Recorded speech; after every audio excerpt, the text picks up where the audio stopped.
जी छाई परिका पाखरे रही सांगरे चलीची जी छाई परिका पाखरे रही सांगरे चलीची मु एमिति बंधुटे पाइची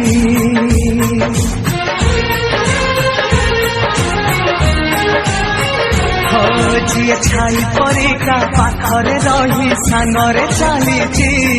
मु एमिति बंधुटे पाइची रुचि जाऊ दुनिया भांगी जाऊ सपन तो पाई हसी हसी से पारे जीवन जी ठाई परिका दुखरे कांदी सुखरे हसी मु एमिति बंधुटे पाइची।